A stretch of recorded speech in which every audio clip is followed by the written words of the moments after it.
questão que você pontuou, essa questão do aumento de ônibus. Eu não estou fazendo juízo de valor se é certo ou se é errado, mas é algo que a gente vê seguidamente, todos os anos, em todos os governos. É o que o governo me disse agora. Não, mas isso que eu... Ah, tá, eles já te passaram isso. O governo me disse, ele disse, olha, isso é questão contratual, né? Quando o contrato foi assinado, já existia previsão que havendo aumento de gasolina, havendo aumento de peças e reposição dos equipamentos, esses reajustes seriam feitos e tal, dos pneus, por exemplo, mudou o preço de pneu, tudo isso impacta na determinação de uma nova tarifa.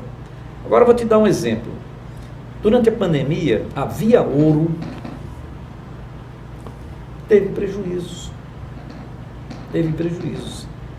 E o governo municipal, no primeiro ano, pagou para repor os prejuízos da Via Ouro 4.800.000. E pagou uma outra parte agora em janeiro, se eu não me engano, ou em dezembro desse ano passado. Na verdade foi aprovado, mas eu acho que ainda não foi pago, não. Bom, foi aprovado. Foi aprovado. Agora, e foi aprovado com um componente pior do que ser aprovado, que é a partir daquele momento o governo municipal não precisaria mais submeter à Câmara a transferência de subsídios, né? Verbas para subsidiar, para indenizar o não ganho da Via Ouro.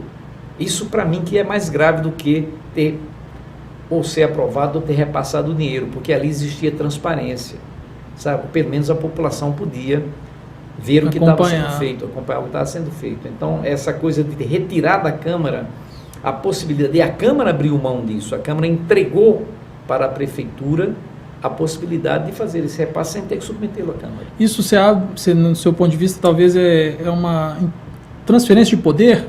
Sim, que era um poder que a Câmara tinha. O Executivo ganha uma a concentração Câmara tinha de poder. esse poder de deliberar sobre o subsídio ou não. Tá? E a Câmara abriu mão desse poder. Nesse projeto agora desse E aí, que nem você argumentou, esses contratos, como que pode ser feito para modificar isso? Porque o que a gente vê, não existe santo nessa história, né? A gente fala, o setor privado também não é bonzinho, no sentido, ele tem seus interesses, o setor público tem seus interesses. Mas, a partir do momento que a população ela é refém de um serviço que é de concessão, aí eu estou pondo o meu ponto de vista. Eu acho que fica muito mais fácil para o setor privado colocar, entre aspas, a faca no pescoço do governante. O que o governo vai fazer se a Via Ouro simplesmente para? Estou dando um exemplo, tá? No seu caso, qual que seria a solução para isso? Tem um contrato, não é? A concessão não é feita, vai lá e faz um transporte e cobra do passageiro. Não é assim. É um contrato. E que nesse contrato, o concessionário se obriga a algumas coisas, a fornecer, por exemplo, os horários devidos, a fornecer um equipamento, no caso, as lotações em condições ótimas de circulação, tá certo? Enfim, são estabelecidas obrigações que o concessionário tem que cumprir.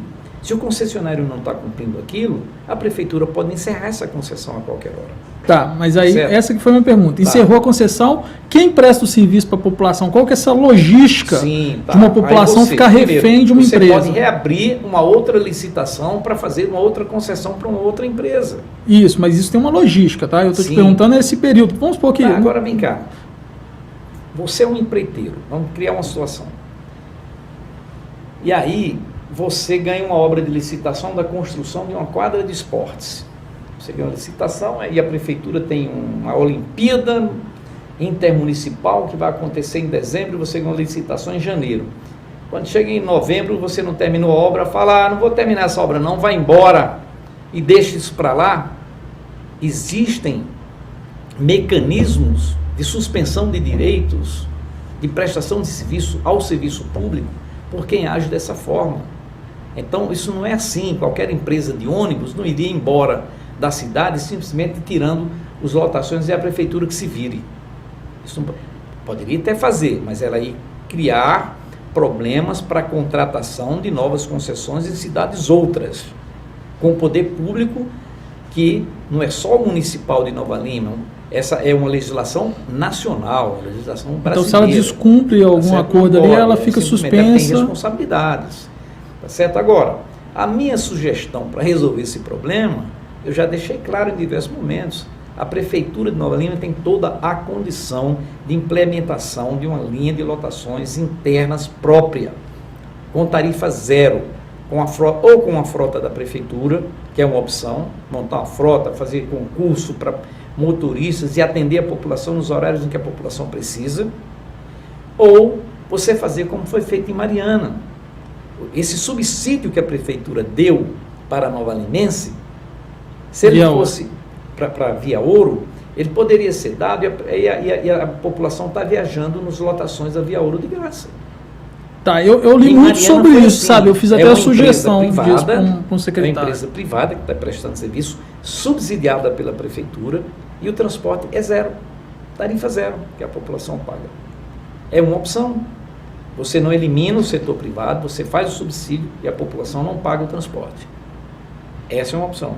Outra opção é você montar uma frota própria, com condutores próprios, com uma oficina própria para consertar o ônibus quando for preciso, e daí por diante ter uma frota totalmente sua da prefeitura, fornecendo tarifa zero nos horários que a população precisa. E a abertura de mercado não seria uma opção, não? Mais empresas atuando?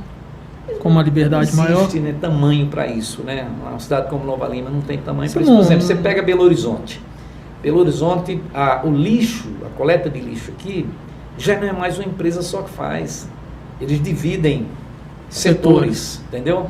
São 2, 3, não sei quantas, 4. Aí você tem uma abertura de mercado, porque tem um mercado grande. Nova Lima não tem um mercado de um tamanho que possa comportar nem 2, quanto mais 3 empresas de transporte, certo?